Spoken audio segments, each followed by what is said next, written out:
fact that people were having a peaceful dinner and was disrupted by this act of violence could have had catastrophic consequences. And it is just fortunate that people have been kept safe. Cowardly is an act of violence and anti-Semitism and has no place in Australian society.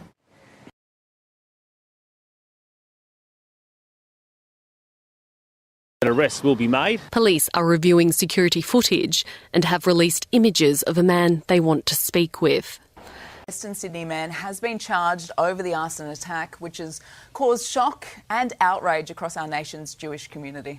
And for more, let's go live to today Melbourne reporter Kiara Parker, who is in East Melbourne. Kiara, what's this man been charged with?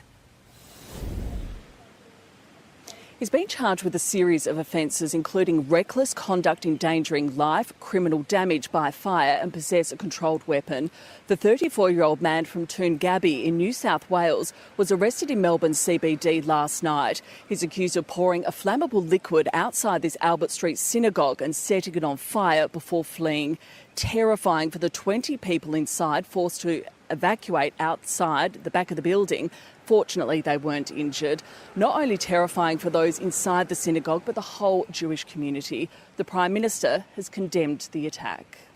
20 people were able to self-evacuate through the rear of the building, and it's incredibly lucky that no one was injured. Leaders have swiftly condemned the attack. Absolutely shocking, and as Lord Mayor, I condemn them in the strongest possible terms. Premier Jacinta Allen labelling it disgraceful behaviour by a pack of cowards.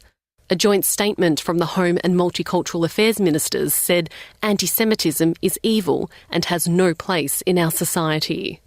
Federal opposition leader Susan Lee said words are no longer enough. There must be consequences. We do recognise that these crimes are disgusting and abhorrent, but at this stage we are not declaring this a terrorist incident. The government says it is looking at improving security at synagogues. Thrashed by angry protesters.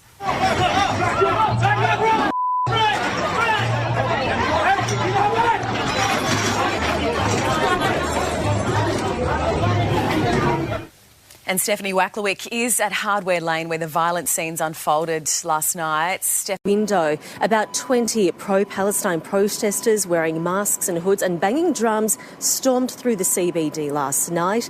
Witnesses say they were chanting death to the IDF before they arrived here at Israeli restaurant Miznon. As you can see from that vision, diners were screaming as those protesters hurled food and chairs at the windows and knocked over tables before police arrived. Now, at the same time, a synagogue in East Melbourne was set on fire. Police say a man threw a flammable liquid on the front entrance and set it alight. Now, about 20 people were inside at the time. They were there for Shabbat, the Jewish day of rest. Thankfully, they managed to get out safely through a back door. An arson chemist will be on the scene later today, and police are also looking at CCTV. So far, just one arrest has been made, a 28-year-old person from Footscray following the protest in the city.